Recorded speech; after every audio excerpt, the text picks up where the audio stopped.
receso. Muy bien.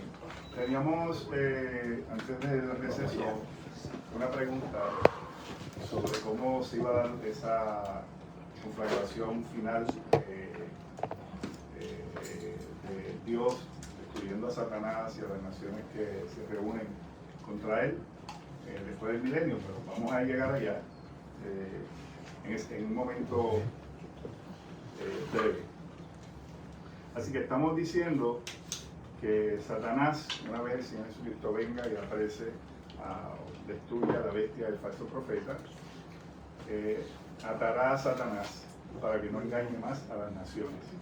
¿Okay? Es decir, que se quedará inhabilitado completamente. Las naciones que sobrevivieron a la segunda venida de Cristo, pues se desarrollarán, pero no estarán ni tentadas, ni estarán acechadas, ni estarán provocadas a pecar. Estarán en su estado como hombres y mujeres naturales, no redimidos, son hombres y mujeres mortales, pero están bajo un estado de obediencia, porque el Señor dice la Biblia que va a reinar con vara de hierro. Hay un control, ¿okay?, del Señor sobre esa gente. En ese periodo, Cristo reinará con su iglesia, o sea, los apóstoles, los mártires, todos los creyentes. Y hay una serie de pasajes bíblicos. Apocalipsis 2:27, el Señor Jesucristo promete a la iglesia que van a reinar con Él. En Apocalipsis 12:5 también. En Apocalipsis 19:15 también. Y reinará, ¿verdad?, con vara de hierro. El Salmo 2:9, Mateo 19:28 y 1 Corintios 6:2. Todos son pasajes que hablan del reinado de Cristo y su iglesia. Al final del milenio, dice el pasaje que mencioné, Apocalipsis 20, del 1 al 10, Satanás será suelto, es decir, saldrá de su prisión y engañará a las naciones de nuevo. Y entonces, ¿qué va a hacer? La gente esa que son pecadores, pero que habían estado en un estado de sometimiento al reinado de Cristo, van a ser tentados para tratar de rebelarse contra el Señor Jesucristo, contra su reino, contra los que están reinando con Él, etcétera, etcétera. Sí, ¿verdad? Y va a haber un intento de rebelión, pero eso no se va a concretar, porque los que planteamos, ¿verdad?, el milenio clásico o histórico, pues pensamos que el Señor sofocará ese intento o esa intención de rebelión en un instante. Sí. Va a haber, Lo dice ahí. Lo dice ahí. Sí. En un instante. ¡Pam! El verso 9. Sí. ¿Qué dice el verso 9? Dice, y subieron sobre la anchura de la tierra y rodearon el campamento de los santos y de la ciudad amada. Y de Dios descendió fuego del cielo y los consumió. Y mira lo que dice el verso 10. Y el diablo que los engañaba fue lanzado en el lago de fuego y azufre, donde estaban la bestia y el falso profeta, y serán atormentados día y noche por los siglos de los siglos. O sea que el diablo va a ser atormentado. Hay una idea dantesca de Dante, ¿verdad?, de que el infierno, el diablo va a estar campeando por su respeto, atormentando a la gente, hincándolos con el tridente, nada más lejos de la realidad. Eso es ficción, eso es embuste. El más que va a sufrir el infierno es el diablo, porque ha sido una persona que ha estado más cerca de Dios.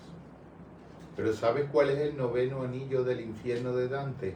El infierno es el frío, la quemadura es de frío, sí, no es de fuego. Está bien, pero de todas maneras, ese es el que va a vivir el infierno, fantasiosa, la quemadura, ¿no?, del infierno. Así que ese va a ser el destino de Satanás y el destino de los enemigos de Dios. Y la iglesia está reinando, triunfante, bendecida, los creyentes con cuerpos perfectos, todo eso eso es real, eso se va a estar dando ahí. ¿Ok? Entonces, vamos a leer en este momento un párrafo sobre cuál es el propósito del milenio, y esa es una afirmación de uno de los autores del comentario Apocalipsis, George Eldon Ladd, y yo concurro con él. Dice: el milenio es parte del reinado mesiánico de Cristo, cuando Él ponga a todos sus enemigos por estrado de sus pies, cuando Él los destruye. Otro posible error del milenio es demostrar el reinado mesiánico de Cristo en la historia. Hemos indicado y creemos que Cristo comenzó su reinado mesiánico en su resurrección, ascensión, pero este reinado presente es invisible. O sea, Cristo está reinando, está en su trono, eso nadie lo puede negar. Él es el rey. ¿El nombre del autor? George Eldon Ladd. Eldon. Eldon Ladd. L-D-O-N. Eldon Ladd. Y el Señor está reinando. John Eldon Ladd. En ¿Cómo su se llama iglesia. el libro? Un comentario sobre Apocalipsis. Un comentario sobre Apocalipsis. Y todo esto, pero nosotros no lo estamos viendo, porque Él está reinando en un realm, en un ámbito espiritual. Pero en el milenio, ese reinado mesiánico Va a ser real. va a ser real, va a ser O visible. sea, se va a hacer estar visible, ahí. exacto. ¿Eh? Claro. Este reinado presente es invisible, no visto ni reconocido por el mundo, es visible solo al ojo de la fe. O sea, nosotros los creyentes lo creemos y lo vemos por fe. Ahora, el orden de la era por venir, que es el cielo nuevo y tierra nueva, será tan diferente del presente orden que podríamos decir, y en efecto es una experiencia más allá de la historia. O sea, la experiencia del cielo nuevo y tierra nueva es una experiencia post-histórica. Cuando el Señor Jesucristo venga, que establezca, después del milenio, que se establezca el cielo nuevo y tierra nueva, que esta tierra vieja sea restaurada en un Edén, pues ya no va a haber más historia. Porque entramos en una experiencia Eternidad. de eternidad. Y cuando hay eternidad, no puede haber historia. Correcto. Entonces, el milenio entonces revelará al mundo en esta experiencia histórica el poder, la gloria y el poder del reinado de Cristo. Y también condonará o vindicará la justicia de Dios en el juicio final, al mostrar, y esto es importante, que la rebelión contra Dios no es producto de una sociedad perversa. O sea, nosotros somos pecadores no porque fuimos influenciados a pecar. Nosotros somos pecadores porque nacemos con la propensión a pecar. O sea, que este asunto de que no, mira, bendito, él, digo, con respeto a los psicólogos, ¿verdad? Él está así porque es que la sociedad lo empujó a que hiciera eso. Bueno, hay una condición inherente en el ser humano desde chiquito que se llama el pecado original. Y la Biblia lo llama la concupiscencia, que es la que nos seduce y nos hace pecar. Así que el hombre estuvo allí 1000 años bajo la vara de hierro de Jesús, y cuando Satanás salió, que le dijo: mira, está reinando Jesús contra ti, está reinando, que tú puedes reinar también. ¿Verdad? Nos vamos a revelar. Inmediatamente le sale lo que tenía por dentro. Así que eso también es una, digamos, es una experiencia que vindica, ¿ok?, lo que plantea la Escritura, que dice que Dios miró desde los cielos a ver si encontraba a alguien que hiciera el bien, y no había nadie, porque todos se desviaron, todos a una se hicieron inútiles, no hay quien busque a Dios. Eso es un colorario bíblico, ¿ok?, que todos los seres humanos han pecado. Por cuanto todos pecaron, todos están destituidos de la gloria de Dios. Por Sandra. Primero lo Sí, de Sandra. y yo tengo una pregunta. Es en el milenio que van a haber, ¿verdad?, en el milenio va a haber gente que sobrevivió a lo que... A los juicios de la segunda venida. Exacto. Esa gente en el milenio o sea, no van a morir. Sí, van a morir. Sí, esa gente son mortales, van a morir. Ajá. Que van a coexistir. Van a coexistir con gente inmortal. Sí, van a reinando coexistir con como Ok. Cristo coexistió con los Ok, apóstoles, gracias. ¿verdad? Sí, son gente que va a morir. Sí. Van a nacer, van a morir, se van a reproducir. Sí. Jorge. En un sentido no de temporalidad cronológica, sino en un sentido de lógica de precedente y consecuente, de primero y después, pero no en sentido temporal. Desde esta perspectiva, ¿el pecado precede al mal o el mal precede al pecado? O sea, ¿esta teología piensa esa relación pecado-mal? Bueno, yo no realmente escapa fuera Ok, al ok, foro ok. de lo que está aquí, pero Que tal vez ahí pudiera haber la conexión bueno, de el mal, de encuentro entre lo psicológico y lo el teológico. mal, el también. mal es el mal, ¿verdad? Es la ausencia del bien. Sí. Por lo tanto, es inherente al pecado. Si yo no peco, no hago mal. Pero cuando yo peco, hago mal. ¿Ok? Me hago mal a mí, me hago daño a mí, hago mal a los que nos rodean, ¿no? Por lo tanto, al ese actuar en pecado, estar suprimido, pues no hay maldad evidente, porque está suprimida. Ujú. Al del hombre no actuar. Una tendencia al pecado que cuando el hombre actúa en función de esa tendencia inaugura el mal moralmente, Sí, por decirlo sí, es correcto. en sentido Pero kierkegaardiano.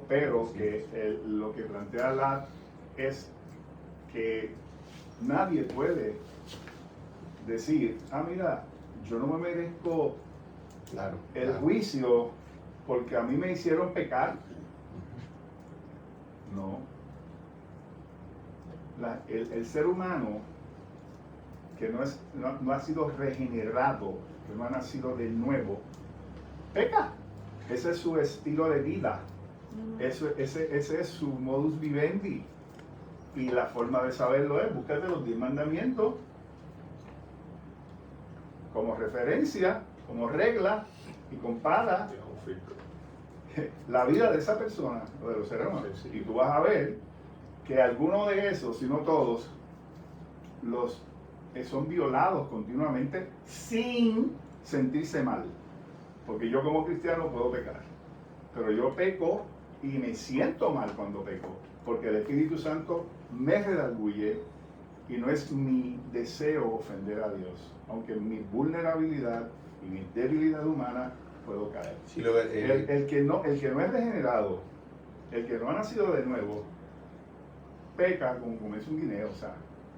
No sé cómo decir que sería teológicamente inadmisible racionalizar el error cometido por un ser humano en función de la historia que presuntamente quien así lo racionalice lo predeterminó, por decirlo así. No, el ser humano, independientemente de sus condicionamientos, siempre va a tener un margen de elección y ahí inaugura el bien o el mal de su propia elección, de su propio Correcto. pecado. Siempre En es ese sentido. imputable en ese sentido. Sí, en ese sentido, él es responsable y por eso puede ser imputable y Claro, puede ser juzgado. sí, sí, sí. ¿Ok?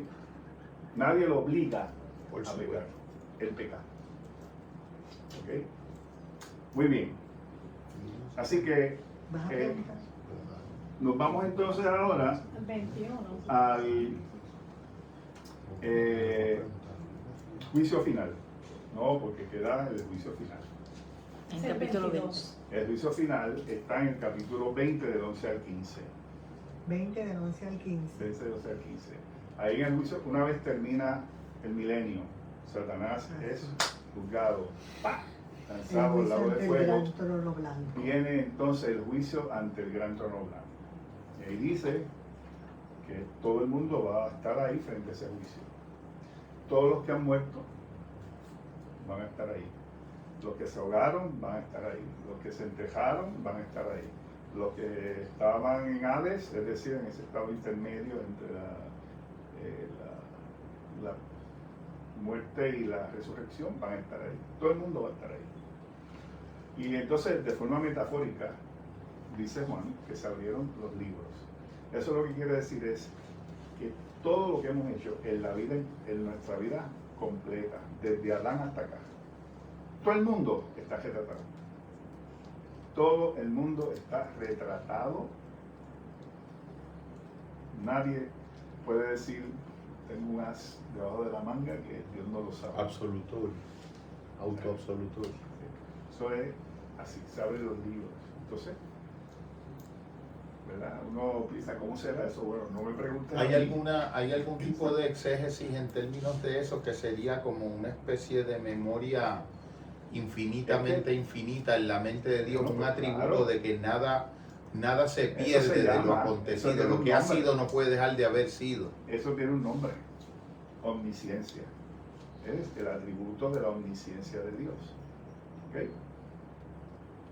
Mi embrión vieron tus ojos y en tu libro estaban escritas todas aquellas cosas que fueron luego formadas sin faltar una de ellas. Dijo David en el Salmo 139. ¿A dónde miré de tu espíritu? ¿Dónde me voy a esconder? En el cielo, en el Seol, en el mar, donde la noche no me puede encubrir, porque lo mismo que son las tinieblas que la luz.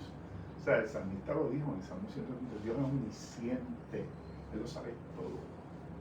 Hay una memoria infinitamente infinita en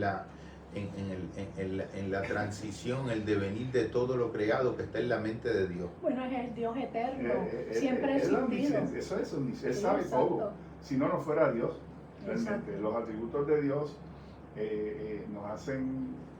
nos convencen de que Él es Dios, por eso es Dios. Por eso el plan de salvación no se le pudo haber ocurrido a ningún hombre, solamente a Dios. Por eso es que le llama locura de la predicación. Nadie. Y Pablo dice que la sabiduría, que Dios prendió a los hombres en su sabiduría usando algo que ellos ni siquiera se podían imaginar. O sea, Dios es omnisciente y Dios conoce todo. Entonces, ahí van a estar nuestras obras. No sé cómo. No vas a poder no olvidar, no vas a poder, vas a tener que no poder olvidarlo. No vas a poder. Será restaurado el olvido, la memoria de la totalidad de ti ante ti mismo, como mirándote en No un trates de espejo. explicarlo. Eso Bueno, no- pero vamos a hablar es de que billones de personas. una fuerza ¿verdad? Está ahí. importante. Y lo que quiere decir eso es que ante Dios todo está abierto. Y si fuera por esos libros, fuéramos a ser juzgados por esos libros, nadie sería salvo, nadie. Porque ahí todo lo que hay son cosas que van en nuestra contra. Nadie puede salvarse solo, por decirlo Pero así. entonces hay otro libro que se abre, que es el libro de la vida del Cordero.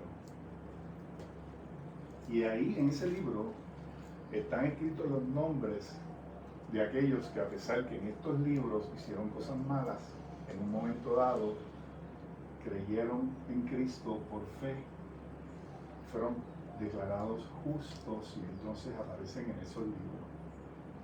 Así que cuando Ariel Ortiz, mira todo lo que hizo Ariel, vamos a ver si su nombre está aquí. Ah, mira, su nombre está aquí. Y yo voy a ser exonerado del juicio eterno en el infierno. Voy a entrar a la patria celestial. Y eso es una experiencia que vamos a tener todos los seres humanos. Serán juzgados por las cosas escritas en esos libros. Vamos al libro de la vida. Y tu participación en tu salvación es tu fe. Es mi fe. Yo creí, ¿ok? Porque Dios me ayudó. Una a creer. colaboración, claro, ¿Eh? Es un don de Dios. claro. Y entonces, obviamente si yo creí de verdad, perseveré y obedecí Un don que tú podías no aceptar y elegiste aceptar. y viví conforme, Y esa es la contribución. ¿ok? Porque no es creer. Santiago dice que los demonios creen y tiemblan.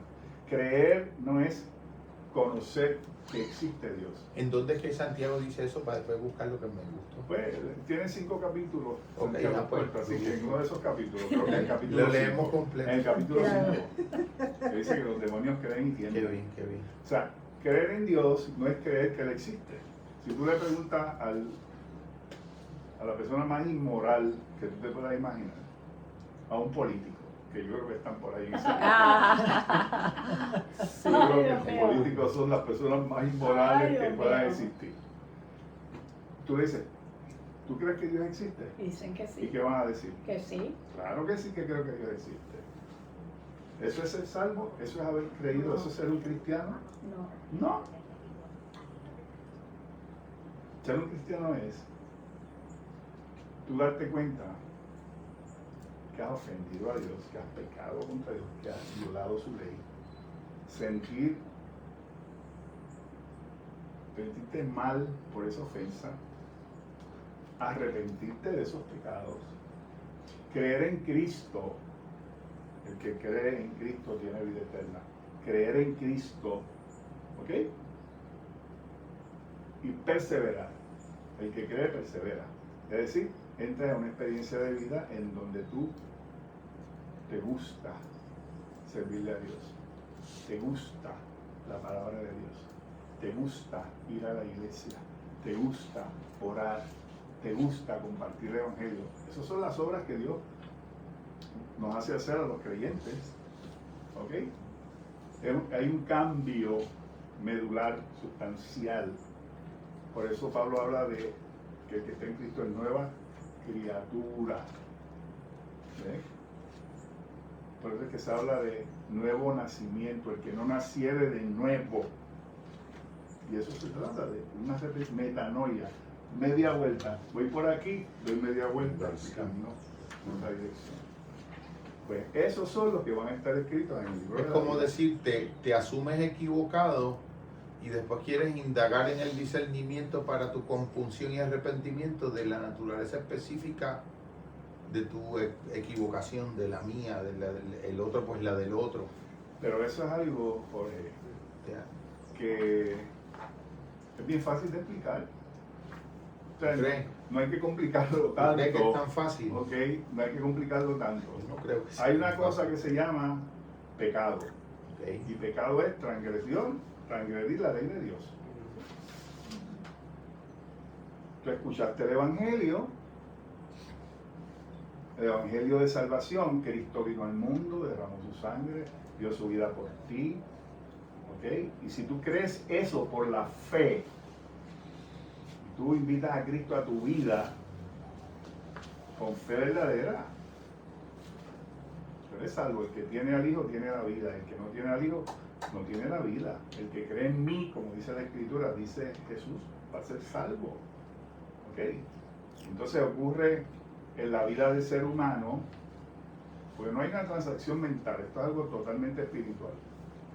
Eso se llama metanoia. Pero eso no está un tan separado arrepentimiento. tampoco, no son dos sustancias. Cuando dices que esto no es mental, porque es que es como la tierra también forma parte de la raíz de la que está el árbol, Sí, ¿entiendes? no es correcto, pero pero tú no haces una transacción Claro, con Dios. claro. Eso no ocurre en el ámbito de la mente, No de la entiendo, psicología. entiendo. Eso ocurre en el corazón, en el espíritu. Y de hecho, cuando tú crees en Cristo Jesús, ocurren unas cosas en las cuales tú eres pasivo y tú ni te das cuenta. Seguro, sí. Regeneración, adopción, reconciliación, justificación, glorificación. Todo eso ocurre en el ser humano, en el cual uno es en esa experiencia uno es pasivo. Uno no hace nada, solamente uno hizo fue que creyó por la fe y Dios hizo el resto. Y tú de momento, ¡pap!, eres una nueva criatura. Y te das cuenta que las cosas que tú hacías antes ya no las quieres hacer, porque son pecados contra Dios. ¿Verdad? Pero nosotros estar aquí ahora mismo convocados en este maravilloso momento, es pasivo. Nosotros elegimos estar aquí. No, yo estoy hablando de la salvación, Ok. no de los actos que yo cometo diariamente, ¿verdad? Esto decidimos, pero el motivo no era, tú no me invitaste a mí aquí para que yo les predicara el evangelio para que ustedes se convirtieran. Claro. Pero tú me invitaste a mí porque esto es nueva forma, en un foro, y ustedes Claro, pueden claro. aprender y saber. otras Ujú. cosas, Sí, de las sí, cosas sí. que ustedes normalmente discuten aquí, pues fantástico. Yo acepté porque creo que era parte de mi ministerio y una oportunidad Por supuesto. para decir esto que estoy diciendo aquí, como lo he dicho en otras Sí, ocasiones. sí, sí, sí. ¿Verdad? Así que esto fantástico, tiene una buena intención y yo la acepté. Lo que digo que es pasivo es la obra del Espíritu en el corazón, Claro, claro. cuando uno cree en él. Sí, sí, sí. Después, entonces viene una cosa que se llama frutos dignos de arrepentimiento, que son las buenas obras que uno hace como cristiano, no para salvarse, sino porque ya uno es salvo. Claro. ¿Ok? Sí, sí, sí. Muy bien.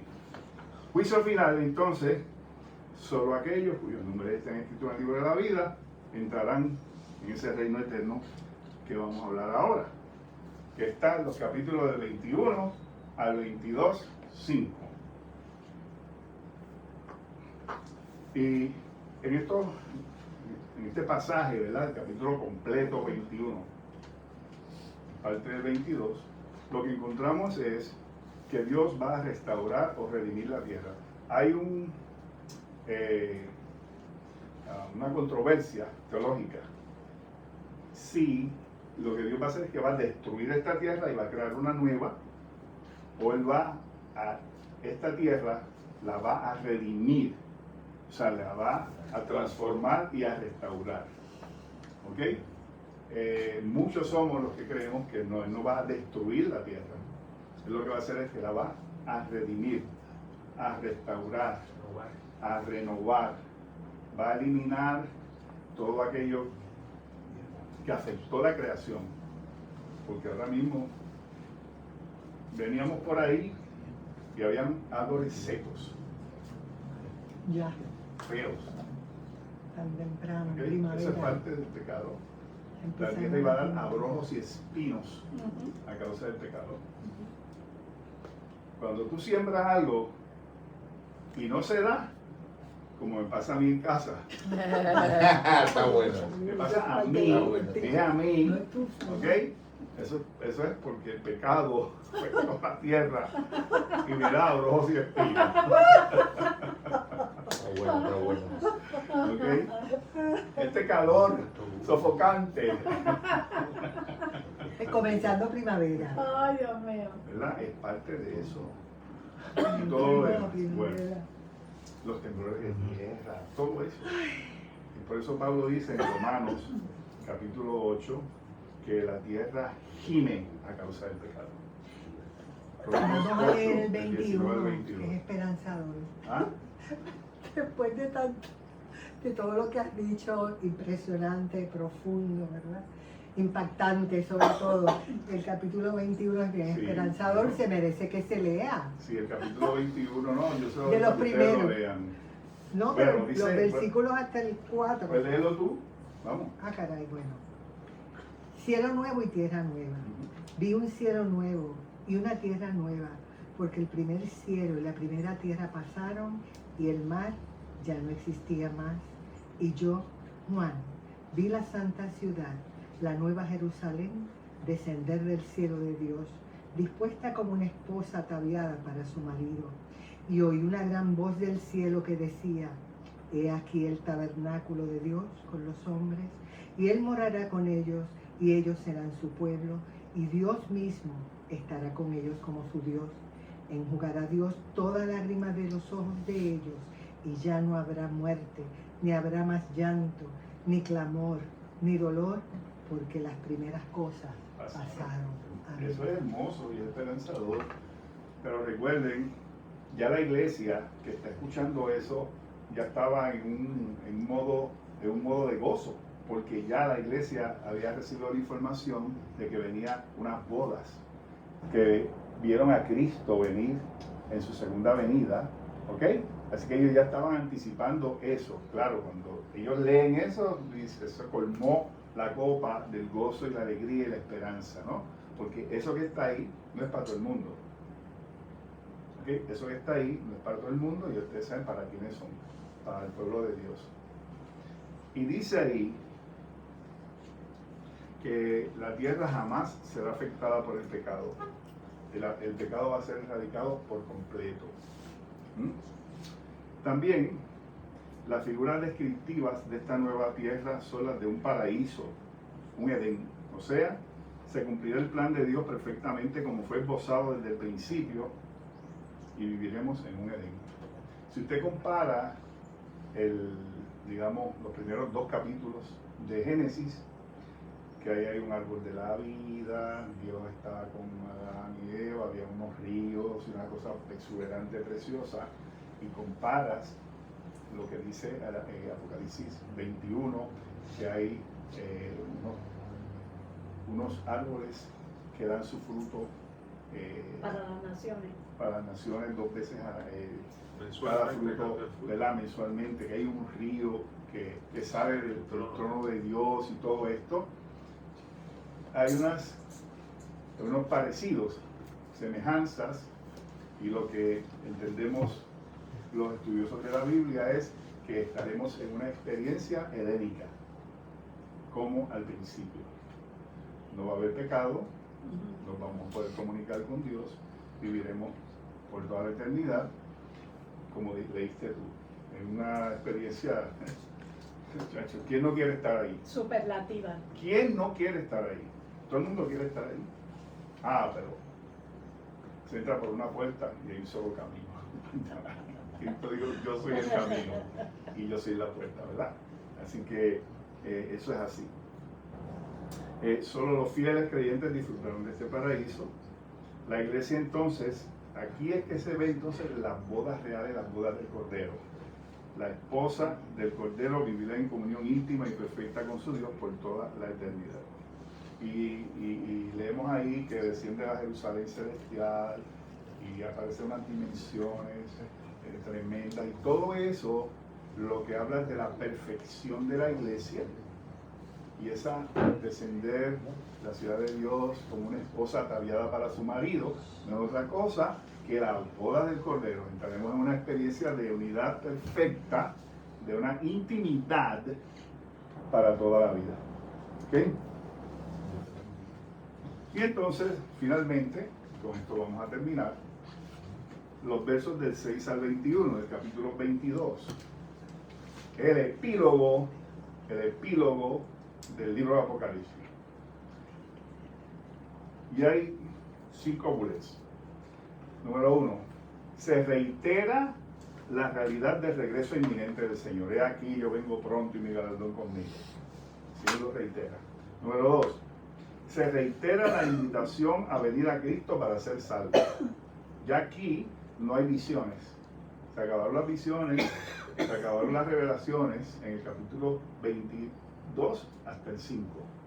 De ahí para abajo lo que hay son exhortaciones, afirmaciones de que lo que Juan escribió es palabra de Dios, de que, miren, está la invitación abierta para todo el que quiera, a venir a ser lavado, a entrar en comunión con Dios, etcétera, etcétera. Eso es lo que Juan quiere enfatizar al final del libro.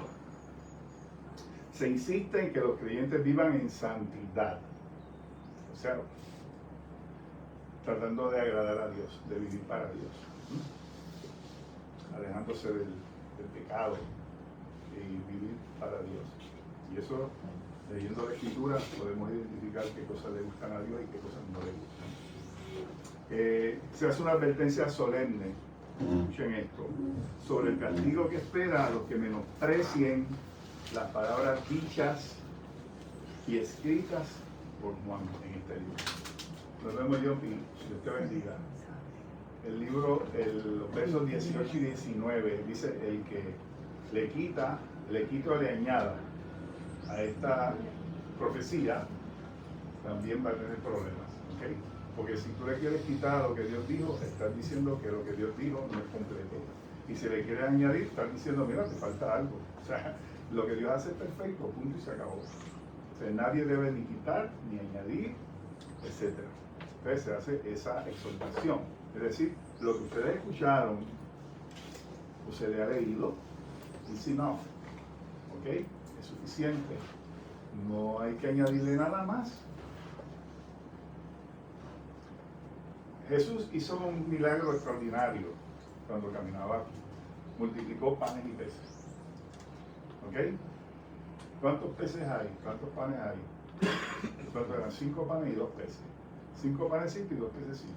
Él multiplicó y alimentó una multitud de 5,000 hombres, sin contar las mujeres y los niños. Pues después de eso, los judíos le dijeron, ¿qué señal haces para que creamos en ti? ¿Viste? ¿Qué señal haces para que creamos en ti? No, acabo de hacer una señal. Ninguna, porque para el que no cree nada va a ser suficiente Sí, nunca o que sea, quiera. ¿No te basta con esto? Pues lo mismo. Ninguna señal. Mire, no te basta con lo que ya está escrito. ¿Qué más tú quieres añadirle? Ah, es que no me gusta lo que escribiste del juicio. Bueno, está escrito también.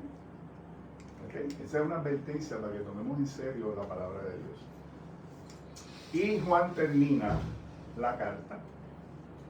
Porque, ¿cuáles son los 3 géneros de Apocalipsis? ¿Alguien que me diga? El libro tiene 3 géneros. Epistolar. Epistolar, Simbólico. profecía y revelación. Y revelación. Esos son los 3 géneros. Es un apocalipsis, que es una revelación, una profecía, porque es palabra de Dios que salió de la boca de Juan, pero pues está ahí por Dios, y es una carta, porque fue escrita para las iglesias por Juan. Y termina diciendo Juan, la gracia de nuestro Señor Jesucristo sea con todos vosotros. Amén. Así se terminaban las cartas típicamente en el Nuevo Testamento. Muy bien, concluimos. Con esto que yo acabo de decir, termina el libro de Apocalipsis, que ha servido para informar a los lectores de aquella época y a los de periodos posteriores, nosotros, que Dios es soberano y que su plan eterno para la raza humana se cumplirá sin lugar a dudas.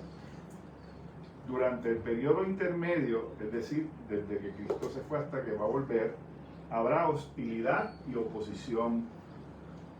Sin embargo, lo que Dios ha decretado ha de cumplirse necesariamente. Las gentes tendrán que hacer frente a la crucial decisión de dar su lealtad a la bestia y por tanto al propio Satanás o al Cordero, a Cristo Jesús. Aquellos que decidan recibir la marca de la bestia acabarán compartiendo el mismo destino que ella. La gran ciudad de Babilonia caerá, y dijimos que Babilonia es una expresión de todo sistema anticristiano. Aquellos que escojan seguir al Cordero, a Cristo, que lleva las marcas del sacrificio redentor. Mete tu mano en el costado, tócame las heridas en mis manos, le dijo Jesús a Tomás, ¿verdad? Las marcas del sacrificio redentor. Disfrutarán de eterna comunión con Dios en la Nueva Jerusalén. El fin de todas las cosas se ha puesto al descubierto. Esto es lo que hay. Los sellos fueron abiertos. Aquí está la revelación del desenlace final de la historia del hombre. Esto es lo que nos espera.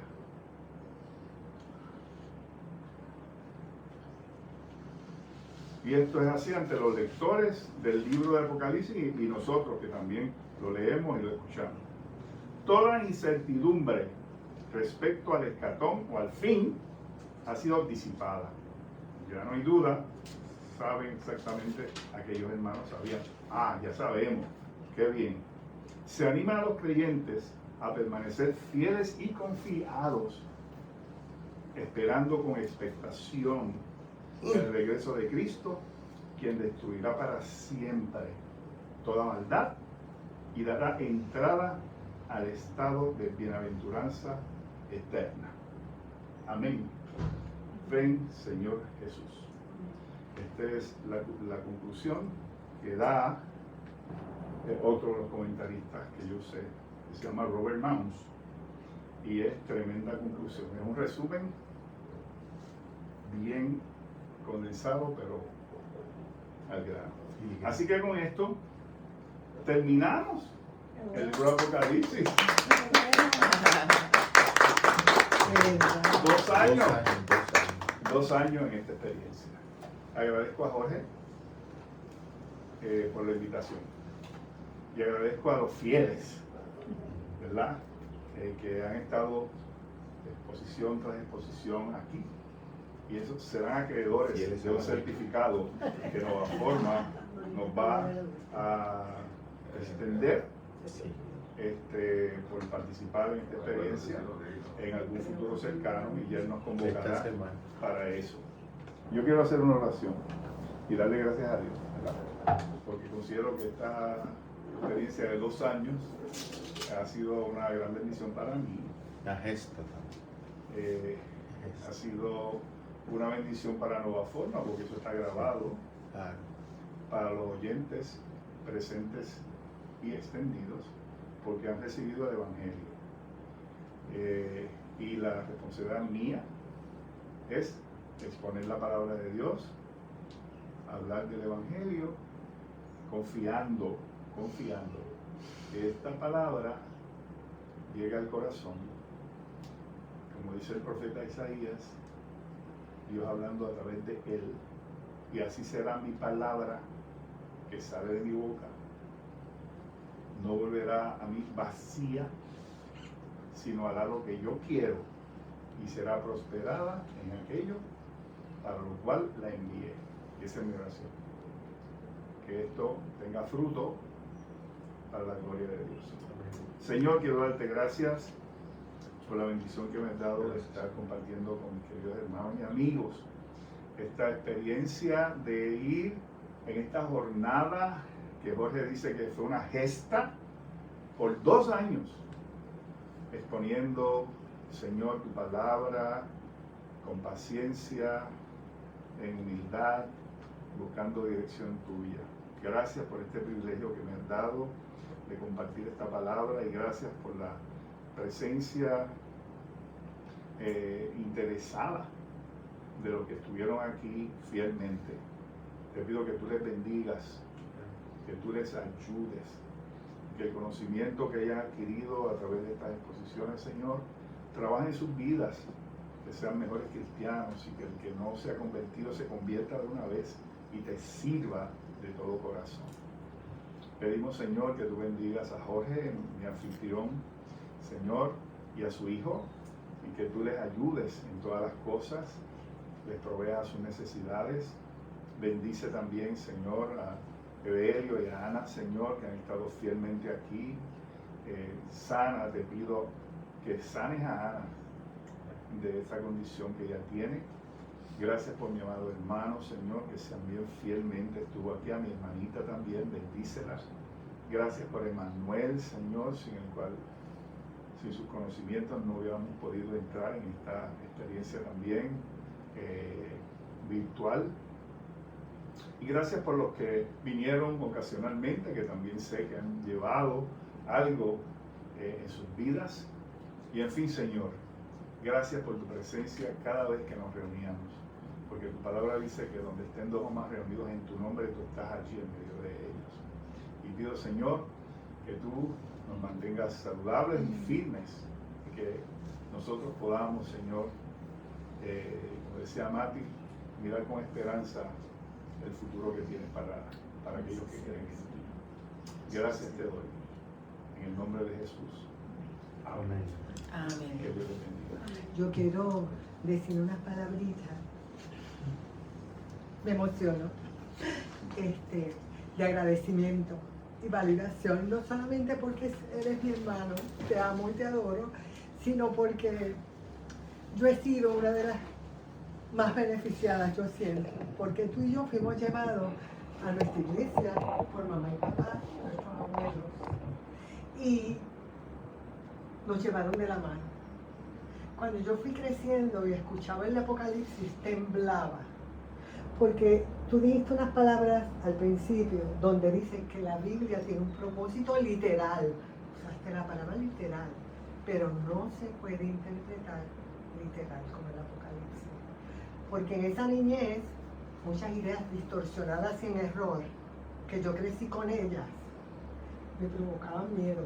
Y en una o 2 ocasiones yo te llamé y tú me decías, hermanita, en algún momento nos reunimos, no leas el Apocalipsis, vete a los Salmos.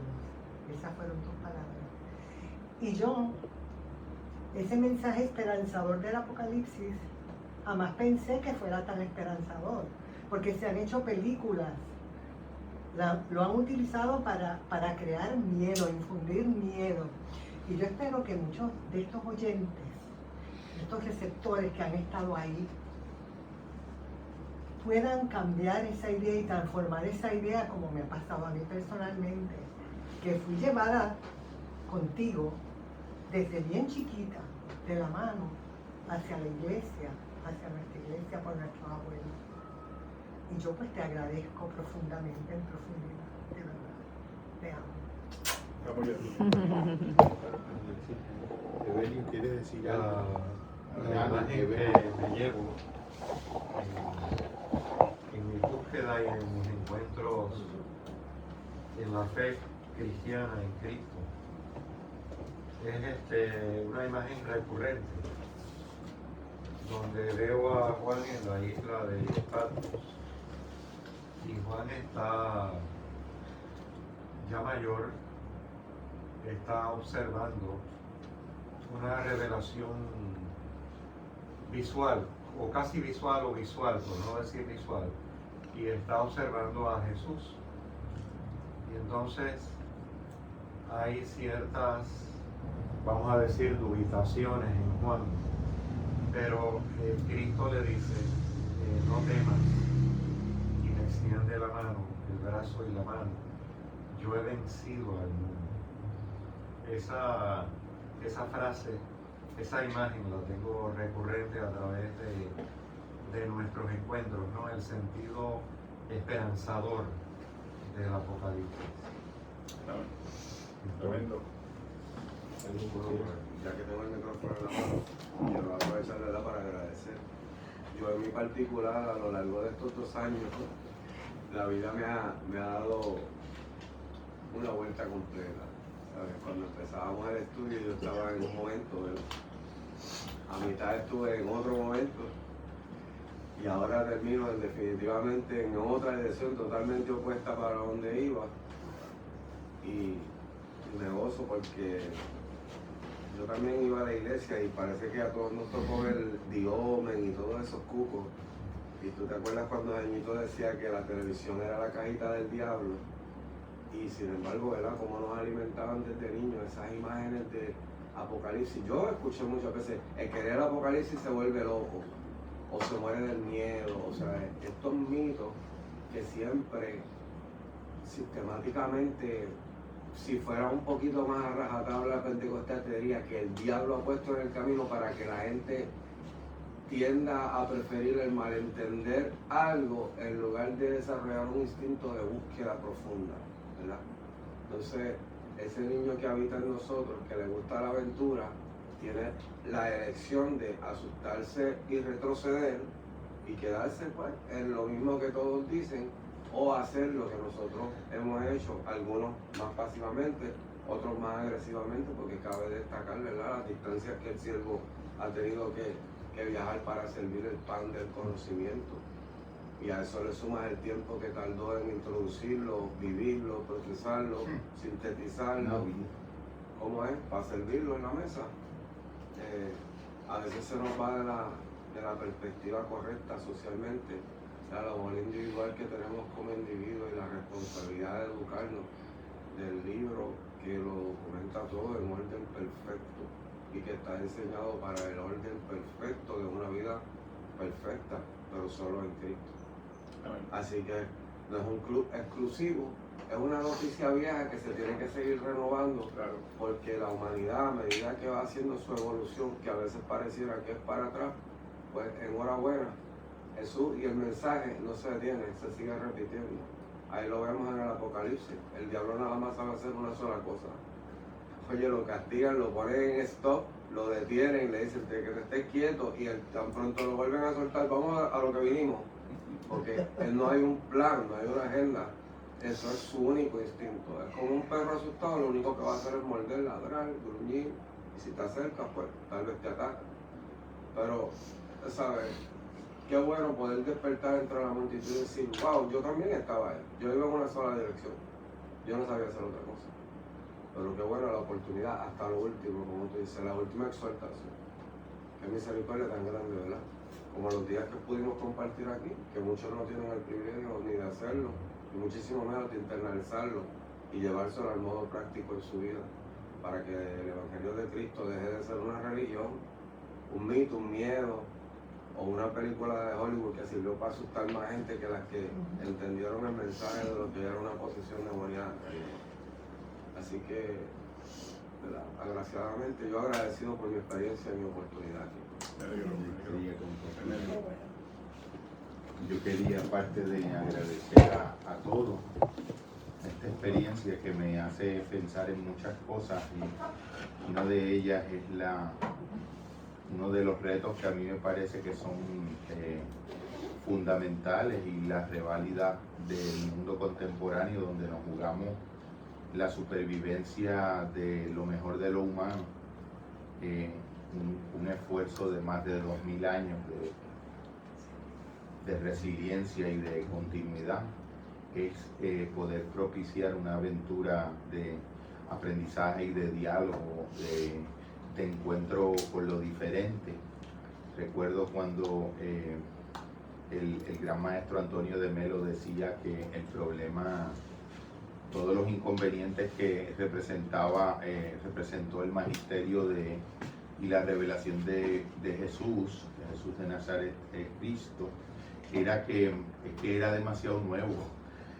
Lo que estaba presentándole al corazón humano era un reto sin precedentes, y yo trato de algún modo contextualizarlo en un sentido psicológico. Pues yo trato de pensar en un niño que por primera vez ve un perro y le va diciendo al papá que es guau guau porque está reproduciendo el sonido del perro, y el papá le insiste en que se llama perro, y el niño pues aprende esa idea de perro y está toda la vida viendo un perro, pero de momento ve una jirafa o ve un caballo, y probablemente el impacto inicial que tiene la mente del niño es que qué perro tan extraño, qué perro de patas tan largas, o una cebra, una jirafa, y tiene que ir progresivamente haciendo un espacio conceptual y resignificado para que quepa algo que trasciende todas las categorías desde las cuales uno trata de hacer un poco de sentido psicológico de las cosas. Y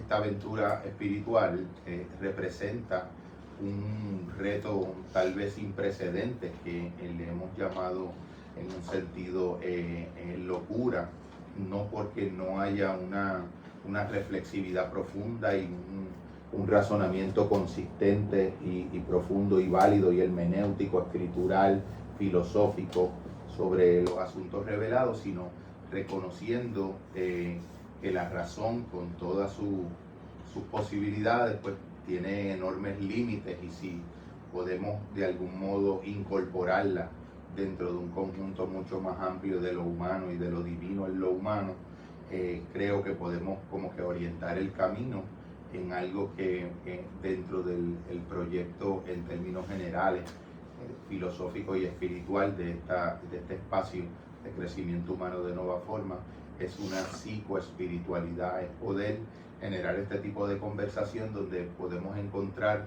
todo el acervo del conocimiento que desde lo humano y desde la razón natural finita lo humano puede desplegar en el conocimiento de lo humano mismo, para ponerlo en función de una trascendencia y de una conversación abierta con nuestra cultura, con nuestro tiempo histórico, con sus mentiras y sus falsedades, desde una luz de discernimiento que reivindica y valora conocimientos y revelaciones que trascienden la pura naturalidad inmanente de lo humano y que colocan a lo humano reivindicado, pero dentro de un conjunto que puede reconocer su lugar en la totalidad de las cosas, no teniéndose a sí mismo y a su propia autorreferencialidad como el centro, como una especie de idolatría contemporánea como la del yo y la del ego. Y dentro de estos retos pues podemos vivir una aventura de trascendencia que me parecería que es sumamente sana y sumamente psicoespiritual en el sentido más pleno. Dentro de la perspectiva de Nova Forma, pues esto es un espacio de de encuentro fraterno de las ideas, y dentro de eso pues uno tiene unos posicionamientos y uno no puede asumir una neutralidad. Ya hay palabras que hablan de lo que pasa con los tibios, y me parece que esta consistente gesta que hemos ido desarrollando a lo largo de 2 años, que hoy culmina, pero culmina como una semilla de nuevos emprendimientos y de alguna manera como una apuesta al porvenir, porque esto queda, hay gente que ha transformado mi vida a través de grabaciones que se hicieron hace 35 y 40 años y han dejado un legado. Pues esto es una botella lanzada al mar y una apuesta de fe a lo presente y a lo porvenir. Agradezco esta experiencia del compañero Ángel Ariel, de todos los presentes, y creo que hemos hecho comunidad, hemos hecho una forma diferente de vida de iglesia y de intento de crecimiento en el aprendizaje y en el amor. Gracias a todos y muchas bendiciones. Una nueva forma siempre es posible. Tremendo. Ay, Paco,